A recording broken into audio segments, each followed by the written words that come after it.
শেষমেশ ভারতে ইলিশ রপ্তানি হচ্ছে। দেশের বিভিন্ন রাজনৈতিক দল ভারতে ইলিশ রপ্তানি নিয়ে নানা ধরনের বাধা দিলেও পরবর্তীতে কিন্তু সবাই শিথিল হয়ে গেছে। ডক্টর ইউনূসও কিন্তু এখন ইন্ডিয়ার সাথে মত পোষণ করে তাদের ইলিশ রপ্তানি করার জন্য পারমিশন দিয়ে দিয়েছেন। তো আজকের গুরুত্বপূর্ণ নিয়ে যে এটি উঠে এসেছে যে কি কারণে কি শর্তে ডক্টর মোহাম্মদ ইউনূস ভারতে ইলিশ রপ্তানিতে পারমিশন দিলেন। তো এখানে যেটি লেখা আছে সেটি আপনাদের হুবহু পড়ে শোনাবো। তো চলুন বিস্তারিত পড়ে আসি। দুর্গাপূজা উপলক্ষে ভারতে ইলিশ রপ্তানি করতে ৮ শর্তে ৩৯টি প্রতিষ্ঠানকে অনুমতি দিয়েছে বাণিজ্য মন্ত্রণালয়। এসব প্রতিষ্ঠানকে ২,৪২০ টন ইলিশ রপ্তানির অনুমতি দেওয়া হয়েছে। এর মধ্যে ৪৮টি প্রতিষ্ঠানে ৫০ টন করে ২,৪০০ টন, আর একটি প্রতিষ্ঠান ইলিশ রপ্তানি করবে ২০ টন। বুধবার ২৫ সেপ্টেম্বর বাণিজ্য মন্ত্রণালয়ের আওতাধীন সংস্থা আমদানি ও রপ্তানি নিয়ন্ত্রকের প্রধান নিয়ন্ত্রক চিঠি দিয়ে এ তথ্য জানানো হয়েছে। বাণিজ্য মন্ত্রণালয়ের প্রথমে ভারতে ৩,০০০ টন ইলিশ রপ্তানিতে অনুমতি দেওয়ার সিদ্ধান্ত নিয়েছিল।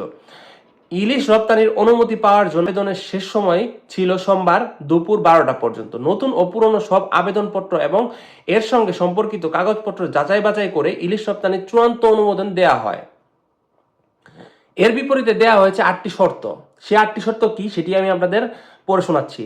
তাতে বলা হয়েছে অনুমতির মেয়াদ কার্যকর থাকবে ১২ই অক্টোবর পর্যন্ত, মানে ১২ই অক্টোবর পর্যন্ত এটা তারা রপ্তানি করতে পারবে, এরপর আর সেটা পারবে না।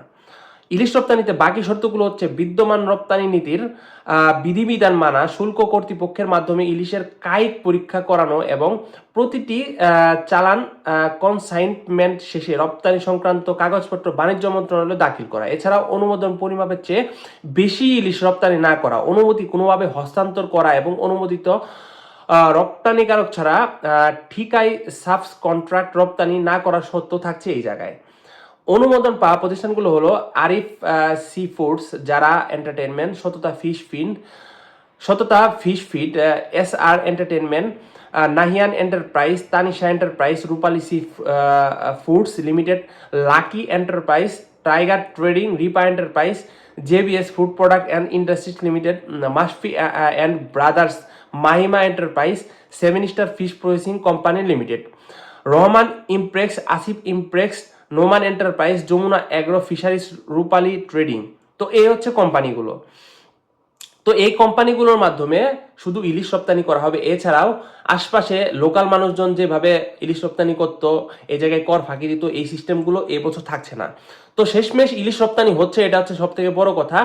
এই জায়গায় কিন্তু কোনো দলের কোনো কথাই এই জায়গায় খাটলো না।